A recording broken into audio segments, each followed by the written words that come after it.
Nikada nisam mislio da me svi ljudi treba da vole. Zašto bi? I mnogo bolji ljudi od mene imali su ljutih neprijatelja. Zašto da nemam ja? Isusa su njegovi sunarodnaci predali Rimljanima. Gandija nisu ubili Englezi, nego njegovi. Nije im bio dovoljno dobar Indijac.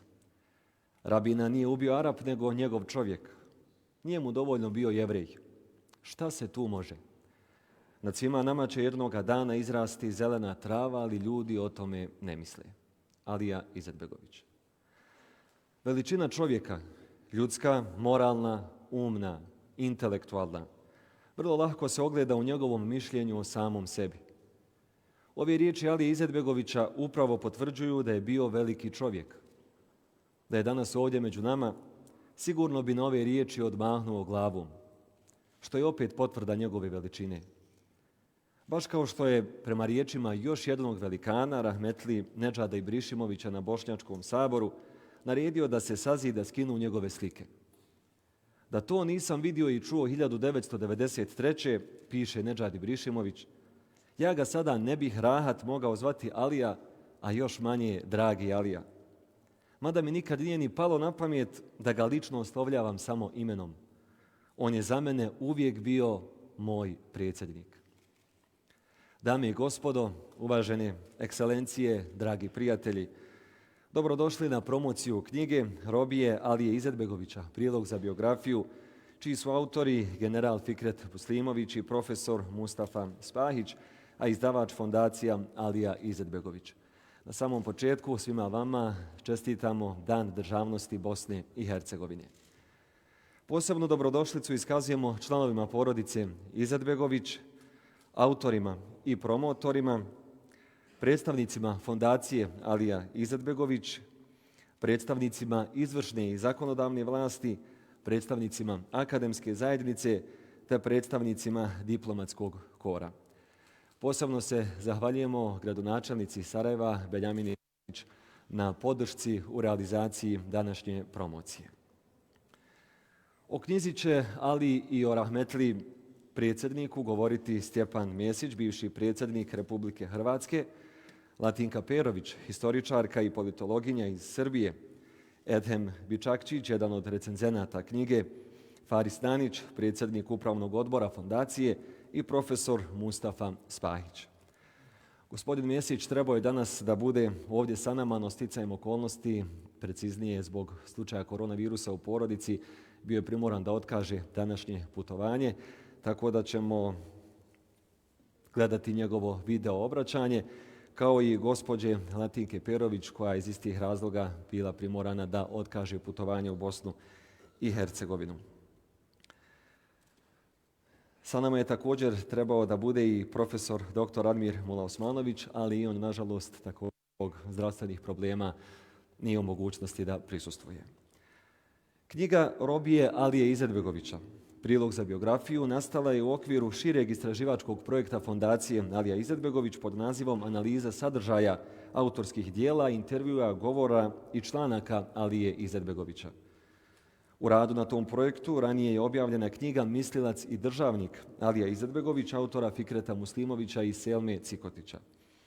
U nastavku rada na tom projektu izučavaju se Izetbegovićeva liderska i državnička mišljenja i uticaj u raznim oblastima, posebno u vanjskoj, odbrambenoj i sigurnosnoj politici, te mišljenja o filozofskim, društvenim pitanjima, kulture, religije, historije, umjetnosti, političkog uređenja, demokratije, slobode, morala, etike. U svim ovim oblastima Izetbegović je ostavio izuzetno intelektualno blago. Knjiga je podijeljena na 4 dijela ili poglavlja. Prvi dio je sloboda i nesloboda u životu i mišljenju Alije Izetbegovića. Sloboda je bila na vrhu ideala za koje se Izetbegović borio. Kao čovjek koji je više puta zatvaran zbog svojih ideala, razumijevao je važnost slobode. Slobodno misliti za Izetbegovića značilo je ublažiti terete fizičke neslobode u zatvorskim ćelijama. Prema njemu, koliko god čovjek bio fizički zatvoren, okovan u zatvoru, ukoliko čvrsto vjeruje u Boga i ukoliko njegovi ideali nisu prolazne, nego vječne i univerzalne vrijednosti, njegov um će uvijek biti slobodan. Zato je puno čitao. Čitanje je za njega bila sloboda. Čitam, mislim i posmatram svijet. To mi je uvijek bila želja i ona mi nije oduzeta, piše rahmetli predsjednik u jednom odgovoru na pismo svoje djeci. Drugi dio knjige donosi nam pregled nastajanja i djelovanja organizacije Mladi muslimani. Kroz ovaj dio autori nas podsjećaju na neke od najsvjetlijih tačaka bošnjačke povijesti, kao što je između ostalih i El Hidajna rezolucija kojom se poziva na prestanak progona komšija Srba od strane fašističkog ustaškog režima, o borbi i pomoći mladih muslimana muhadžirima, njihovom aktivizmu, razmišljanjima, dalekovidosti. Treće poglavlje posvećeno je Sarajevskom procesu, što je ujedno i najobimniji dio ove knjige. Detaljno je prikazan upad tadašnjih službenika bezbjednosti u stan rahmetli Alije Izetbegovića. Ovaj dio nudi fantastičan uvid u tadašnju štampu jer cijeli proces bio je medijski izuzetno popraćen. I četvrti, posljednji dio, donosi dio rukopisa, pisma Alijine djece, kćerki Lele i Sabine i sina Bakira. Ovdje možemo vidjeti tu očinsku, roditeljsku stranu rahmetli predsjednika Alije Izetbegovića. Želio je svojoj djeci što više slobode, pa čak i na uštrb brige o njemu. Predgovor za knjigu napisao je akademik Ferid Muhić, a recenzenti su emeritus profesor dr. Enes Pelidija, profesor dr. Admir Mulaosmanović i Edhem Bičakčić. Za kraj ovog uvodnog dijela izdvojit ću dio iz predgovora akademika Muhića.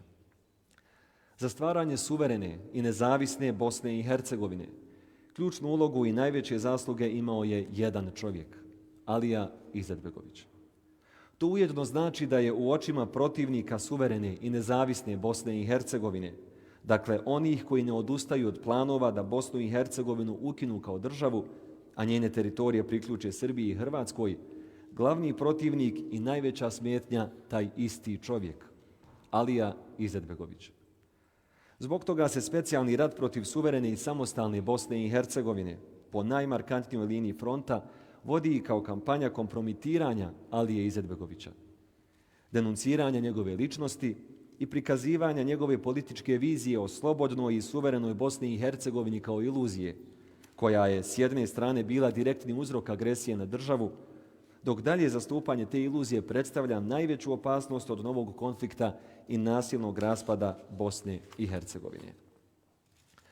To je i razlog zbog kog ni nakon 25 godina od kraja vojne agresije na Bosnu i Hercegovinu ideološki rat usmjeren na totalnu diskvalifikaciju Alije Izetbegovića i kao mislioca, i kao političara, i kao čovjeka, ne samo što ne jenjava, nego se svakodnevno intenzivira.